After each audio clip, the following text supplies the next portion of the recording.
Welcome to Thriver TV, the place to break free from narcissistic abuse with quantum tools and understandings. After being narcissistically abused, there is a necessity to get healthy because you are probably going through the worst time in your life. You may feel like you've lost your life force, your well-being, your hope for your future, and possibly even your will to try to move forward and rebuild your life. I know, 100%, you may feel like your life is over and you can't even imagine what it would feel like to be healthy again. I promise you that how you feel and what your life looks like isn't going to be your reality for the rest of your life if you work on these 7 points that I'm going to be sharing with you today. But before I do, I'd just like to take a moment to thank all of you who have subscribed to my channel for supporting the Thriver mission. And if you haven't yet done so, please do. And also, if you like this video, please make sure to give it a thumbs up. Okay, so let's start off by having a look at the first step to reclaiming your health after narcissistic abuse. Step number 1 is start self-partnering. Self-partnering is vital. In fact, it's crucial. And the reason that it is so foundational for Thriver recovery after narcissistic abuse is because it puts us back inside our body. Here we find and reverse all the unconscious reasons that led us to be narcissistically abused in the first place. Initially, it's a very hard pill to swallow, understanding that we can be very susceptible to narcissistic abuse as a result of suffering a disconnection from ourselves. One that is extreme enough that unknowingly we're trying to seek the missing parts of ourselves from outside of ourselves. However, the truth does set us free because, Tiggy, oh my goodness, because when we understand that there was a fracture within us, we can take our power back and we can heal it. If we are not fully anchored in our body, being an inner emotional experience of knowing that we're lovable and worthy, and as an adult capable of generating our own security and survival, then we're seeking these essential commodities from other people to try to feel whole on the inside. Ironically, this lack of inner wholeness it's got nothing to do with how intelligent, capable, or accomplished we are. These are emotional gaps within us that often cause us to overcompensate and be even more practically high functioning than most people. Narcissists know and sense these gaps within us. They know how to appear as the savior of these parts of ourselves that we seek from the outside, whilst mining and sucking dry our capabilities and our resources. When we're not in our bodies self-partnered and integrated as a whole emotional source to ourselves, we dismiss our inner warning signs. And we may even rationalize away the traumatic feelings of being abused. We're also likely to cling to the person who is the source of the abuse, trying to get them to change what they're doing so that we can feel safe and whole. To rectify all of these patterns of being codependently abused by others requires self-partnering. It means rather than looking to the outside to solve our problems, heal our wounds, and take away the pain, we realized that the work has to be done within us and ourselves, within ourselves. When we turn within with the right intention towards our inner being, we are moving out of wrong town and we're coming back home to ourselves. So I want you to repeat after me. I am here for you. I will love and accept you, wounds and all. I am here to help you heal with everything I have. And I am never leaving you again. This is when we make the switch from living life from the outside in to living life from the inside out. It's the only way to heal and thrive. So number 2 is engage self-devotion. It's one thing to know that we have to turn inward and start becoming a source of self instead of trying to get others to give us ourselves. But it's another to know how to start treating ourselves nicely. And I really want you to understand that you need to let go of trying to blame and shame and punish and criticize yourself into shape.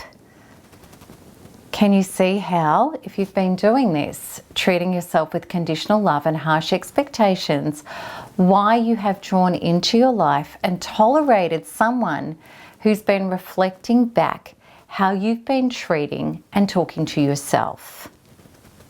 Self-devotion means this: I'm going to talk to myself lovingly the way that I would talk to a small child I adore.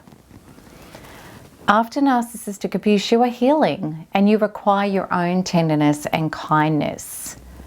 You need to be able to say to yourself every day, I'm proud of you, I love you, and I'm here to support you all the way.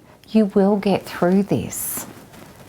And in times of triggers and fears, this is about learning how to be kind, supportive, and present with yourself. And teach yourself how to breathe whilst remaining in your body. The times when we make our most self-annihilating decisions are when we self-abandon ourselves.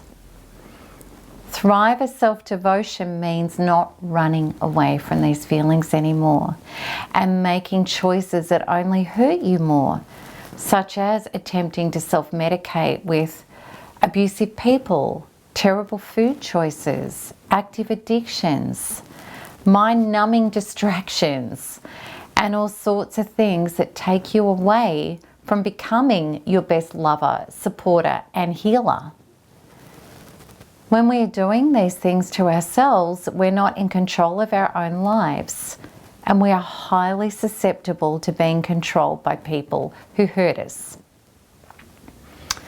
Thrive self-devotion can also mean becoming extremely healthy with self-care, good nutrition, healthy exercise, regular sleep, and maybe seeing a holistic practitioner who can help get your mineral and vitamin levels balanced and healthy again. I want to share with you this vital fact. We will never tolerate a level of abuse that is beyond what we are capable of doing to ourselves. If we ignore the calls for help from our inner being, self-abuse ourselves with terrible choices, and continue to criticize and blame and shame ourselves, as well as feed ourselves with toxic food, then the identical treatment from the outside is what is familiar and what we will tolerate. Treating ourselves with love, respect, devotion, and tenderness reverses all of that. Okay, step number 3 is taking the healing time. A big mistake that many people make is trying to just get on with life. And I know that as a result of narcissistic abuse, you may have lost a great deal of ground, years, resources, and the like. And it's very usual to try to just get up and get on with it again. And many people are shocked to find out that they just don't have the capacity within themselves to achieve that anymore. This happened to me too. I'd always been a doer, a high achiever, who believed that my value and ability to be accepted depended on my accomplishments. After narcissistic abuse, I was forced for the first time ever in my life to place my soul and inner being as the number one priority. And I wasn't going to survive until I did. And what I discovered as a result of fully dedicating myself to healing and knowing that that was my greatest mission in life, to repair my relationship with my inner being in order to create true relationships with life and others, I knew that that was the only and the highest mission. And it was the first time in my life that I understood how to get life right at the core base level where I needed to. And you will too, when you accept what I did, that it's time to put your outer life on hold. It's time to say no to things and people outside of yourself and say yes to you and your inner being. And by doing so, you will discover that you can self-partner and self-devote and start truly healing within your own being in order to change yourself. Then the changes in your life will follow automatically. I liken this to being a bird with broken wings going into the bird hospital to spend the appropriate amount of time there, who then comes out and soars high in the breeze with the world literally at its feet. And that's exactly what you have to look forward to if you take this necessary hiatus and treasure your healing time. All of your real life does depend on it. So step number 4 is meet the trauma in your body. We are so blessed in this space-time reality right here, right now, to be able to have the quantum tools to bypass our logical brain, meet the trauma in our body, load it up, release it, and replace it so that we can literally shift out of who we were being into the being who can actualize the life, love, and interpersonal relationships that work. The old paradigm was about trying to manage the trauma in our body without ever living free of its effects, whilst trying to survive having the thoughts, feelings, people, and situations that simply matched our already existing trauma. Clearly, living trauma-free is so much easier, cleaner, and more powerful, and so much more fulfilling. And this is where my NARP program comes in. You may have seen the incredible results that NARP regularly produces for the members of this community. And the reason for these results is that these people, by releasing the trauma from their inner beings, opened up space to allow organic well-being that is naturally coded into all of us, namely life force itself, to enter. Meaning that the old battle with trauma and its symptoms such as anxiety, depression, PTSD, fibromyalgia, agoraphobia, adrenal malfunction, and the like all simply melt away. Which means our natural life force fills the space where the trauma once was. Joy, creativity, inspiration, and excitement for the future enters, and we have a complete closure from the past. And this happens regardless of the age of the person, how much they've suffered, or what they've lost. And this is what you can look forward to if you are willing to meet and do the work on the trauma in your body. Okay, step number 4 is say no to your old patterns. And this is where you need to get very clear with yourself. You may have released the trauma, but now you need to have boundaries and clear definitions regarding what it means to start experiencing your new life, which may be a life that you've never been able to access before. So, for example, if your patterns used to be having unavailable people in your life who treated you like you were invisible, then it's vital that you start showing up with the key people in your life, asking for what you need. It's also going to be vital to do the work on releasing the fears and traumas of being invisible and knowing that you deserve to have healthy, connected, more committed relationships in your life. Then you will see who will meet you at the more evolved level of relationship that you are now taking a stand for directly, honestly, and lovingly. And in many cases, those who do have the resources will step up and meet you at this higher level of relationship as a reflection of the higher relationship that you are now living between you and yourself.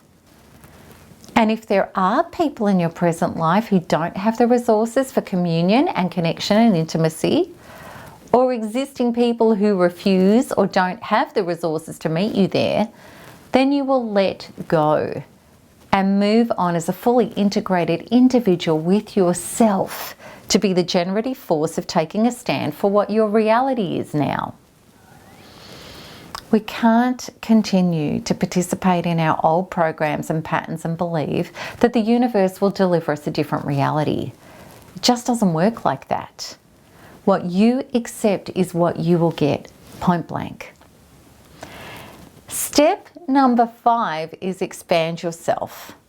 Comfort zones are never comfortable. If we stay stuck in comfort zones, then we're not growing. And of course, we stay in comfort zones because we have a fear of expansion. And there may be many traumas deep in your DNA, which are even survival programs, such as, if I try to expand to be fully myself, I may fail, I may be targeted, or I may even be annihilated. And you may think I'm kidding, but I'm not. I can't tell you the amount of people I've worked on with Quantum Freedom Healing in the NARP program who have come up with these deep, powerful programs which were stopping them from moving into the life that they really wanted to and were born to live. And the easy and powerful way to defeat these is to use quantum tools to go inside, find these opposing limited beliefs, load them up and release them and replace them. Then you will easily flow into your desires with confidence and without the powerful emotional resistance that has been holding you back. As a thriver, I love to expand. And this is one of the most powerful ways I've challenged and grown myself, by stretching into areas, trajectories, and experiences that I could never access in my previous reality because I was riddled with trauma. I can't tell you the joy it is to get free on an inner level so that you can fully shine, glow, and expand on any level, because that's where the juicy, incredible stuff in life really is. Step number 6 is connect to your purpose. One of the most beautiful things that we can ever do to live a healthy life is to connect to our true mission and purpose. All of us are here for some divine purpose. I totally believe those of us who've gone through narcissistic abuse are here for an incredible purpose. We are all angels, spirits who've been submerged into an experience of extreme darkness in trauma in order to release the trauma out of our inner beings. Not just for ourselves, but for all of humanity. When we actualize our true mission of meeting and releasing the trauma, we clear the space for who we really are, to start flowing through us as us. It's then that the connection to our mission comes. It is seeking us as much as we are seeking it. When we get ourselves, our old traumas and limitations out of the way, that's when we connect. It's incredibly usual for thrivers who start to do with the work with NARP to start getting the inspiration within them about it is that they truly feel passionate about doing. Many thrivers within this community, just like myself, have found that calling. And it may be similar to what I do, helping others to awaken and recover from abuse for real, but for others it's a completely different track. What is vital to understand is that connecting to that truth is not possible when we're stuck in surviving the trauma inside of us. We may think that the mission will take away the trauma, but it's the other way around. When we take full responsibility and address the trauma ourselves, then the mission comes. Because when that trauma is released, all of the energy that was trapped inside you trying to survive the trauma is freed up to become pure creativity, mission, and service. That's the exhilaration and pure miracle of yourself that you will start experiencing as a result of this step. Step number 7 is become love. I believe that one of the greatest joys of thriver recovery from narcissistic abuse is to reach the becoming of love. And what I mean by this is a return to the truth. We come home, we understand the truth about the illusions we've been fed and the need to wake up from them. The knowing that we are all souls on journeys to release ourselves from the darkness and the trauma, to move into the truth and the light of who we really are. It's from this place of living without trauma that we see the truth about all of this. And no matter how it looks, that it was actually all meant to be. To have the experiences required to lose those false aspects of ourselves, the lies, the false beliefs, the taking on of the thinking that we're unlovable, defective, or unacceptable, and knowing that everyone who is hurt or hurting others is still stuck in that lie. From this place, we have acceptance, gratitude, and compassion for those still stuck in the trance. And we know that our greatest purpose, regardless of what our individual specific missions are, is to be love and to see the truth.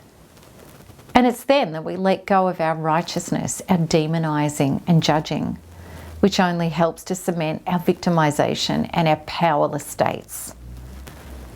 To become love without fear is the coming home to the truth. And that's when we're set free and we get to experience heaven on earth as we are right here, right now. It's only then that the pain ends and the beauty in our life starts to unfold as the new and true belief systems that we've worked hard to heal ourselves back to. If it wasn't for the narcissistic abuse happening for us, we would never have to effort so courageously and consistently to bring ourselves home to the truth. So I hope that these 7 steps have helped inspire you to know where you're heading and the incredible evolutionary gifts that you can claim with thriver recovery after narcissistic abuse. So if this is where you want to go, you can get started by working with my NARP program. And I'd love you to join me on this incredible and spectacular journey of self and life by clicking the link at the top right of this video. And if you're already a NARP member and you're looking for the next steps after abuse to claim your highest and best life, then I'd love to introduce you to my Empowered Self course, which is going through a very powerful upgrade as we speak, which shortly you will receive free of charge as a result of being a member. So you can check out the details of this course also by clicking the link at the top right of this video. Okay, so I hope that this has inspired you. And if you like my videos and you'd like to be notified each time a new one is released, then please subscribe to my channel. And also remember to give this a thumbs up if you liked it. And also share with the people that you love so that you can help them wake up out of the human trance as well. And as always, I look forward to answering your comments and your questions below. So until the next one, keep smiling, keep healing, and keep thriving because there is nothing else to do. Lots of love. Bye-bye.